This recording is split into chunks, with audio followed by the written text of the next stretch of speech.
You didn't leave because you stopped caring.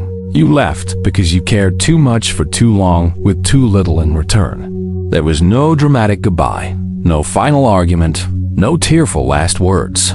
Just a quiet morning where you woke up and something inside you, something that had been breaking slowly for months, finally went still. And you stopped. You stopped texting first. You stopped checking if they were okay. You stopped making yourself small enough to fit into the space they were willing to give you. And I want you to hear this before anything else. That moment wasn't weakness. That was the bravest thing you have ever done. Because walking away from someone you still love, someone who still lives rent-free in the softest parts of your chest, that takes a kind of courage most people will never understand. But here's what no one tells you about that silence you created.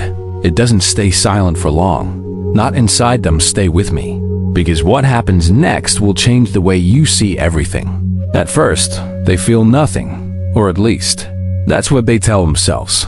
They pick up their phone, and there's no message from you. And for a moment, it feels like relief, like a pressure they didn't know they were carrying has lifted, and that will hurt you to hear. But please, stay with me, because that relief is a lie they tell themselves.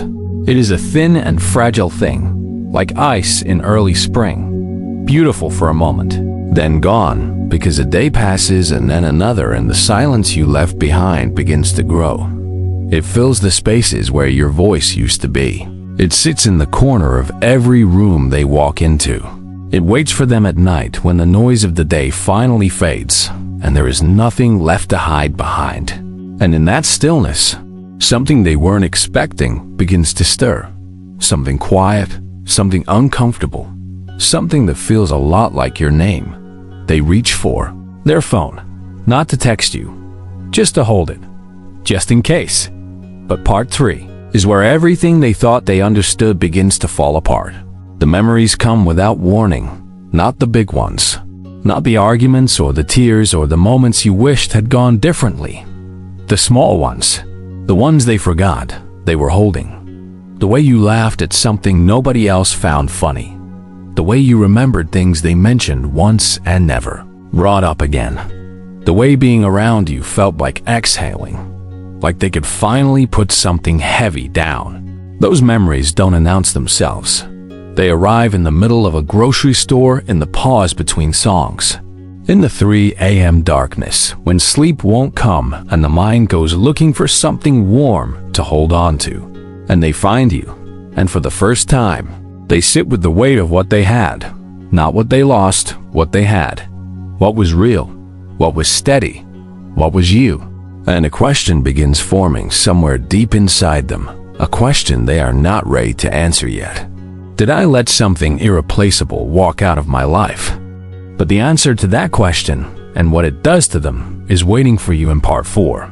This is the part that breaks them open. Quietly, without drama, without anyone watching, they start living their normal life. Talking to people, going places, filling their days, and nothing fits the way it used to. Conversations feel hollow. Laughter feels performed. Something is missing, and they can feel the exact shape of what's gone. Because the shape is yours. They compare. Not intentionally, not cruelly, but they look at the people around them and they measure. And you keep winning. Not because you were perfect, but because you were present. Because you were consistent. Because you showed up in ways they are only now learning to count. And that is when missing you stops being a passing thought and becomes a weight they carry.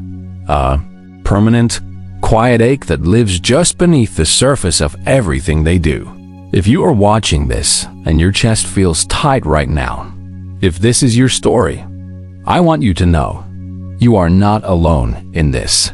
Subscribe and turn on notifications, because part 5 holds the truth about what they do with that ache. And most people never see it coming. They won't come to you with open hands. Not at first. Pride is a language they've been speaking for years. And vulnerability is one they were never taught. So they do what hurting people do when they don't know how to reach. They watch. They visit your page when they think no one is counting. They notice your name in places they didn't expect to see it. They look for signs that you are okay. And then, in the quietest, most honest corner of their heart. They feel something complicated when you are, because they wanted you to be okay, but they also wanted to still matter. They wanted your silence to cost you something too.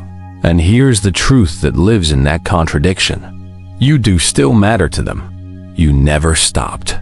But mattering to someone and being chosen by someone are two entirely different things. And you, after everything, deserve to be chosen. You deserve someone who doesn't need to lose you to love you. You deserve someone who knows your worth while you are still in the room. But what they do next, the choice they make in this moment, will tell you everything you need to know. Some of them come back.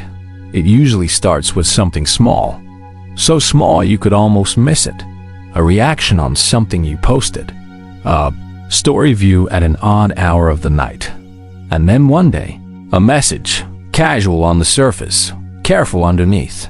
Hey, how have you been? 3 words carrying the weight of everything they couldn't say out loud. And when that message comes, you will feel something complicated too. A warmth you didn't expect. A grief you thought you'd already finished. A question. Is this real? Or is this just fear of losing what they never properly held? Listen to how they come back. Not just what they say. How they say it. Do they arrive with honesty? With accountability? With the understanding that something between you broke and healing it requires more than pretending it didn't? Or do they come back as if time alone is the apology? Some of them will never come back at all. They will carry you in silence for the rest of their lives, never saying your name out loud, but never really letting it go either. And that truth, as painful as it is still a kind of answer. But the answer that matters most isn't theirs. It's yours. And part 7 is where we finally talk about you. I need you to hear something. Something that gets lost in all the wondering about what they feel and what they'll do and whether they'll ever really understand. The most important thing that happened when you cut them off wasn't what happened inside them. It was what happened inside you, because the moment you stopped reaching out, you stopped reaching past yourself. You stopped pouring yourself into a place that gave nothing back.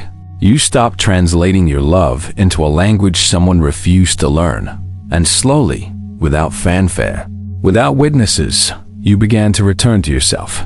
To the version of you that existed before you started making yourself smaller. Before you started apologizing for needing things. Before you convinced yourself that loving someone meant accepting whatever they were willing to offer. That version of you never left. They were just waiting for you to get quiet enough to hear them again. And you got quiet.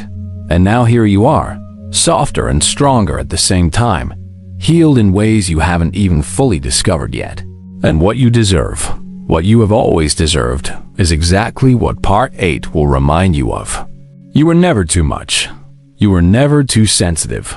You were never too loving or too present or too real. You were simply too much for someone who was not enough to receive you, not enough to hold what you were offering, not enough to understand that what you gave them was rare. And the silence you chose, that long, aching, dignified silence, was not the end of something beautiful. It was the beginning of something true, because real love doesn't ask you to disappear. Real love doesn't grow in the soil of your suffering. Real love sees you fully and chooses you, not despite who you are, but because of it. You will be chosen like that.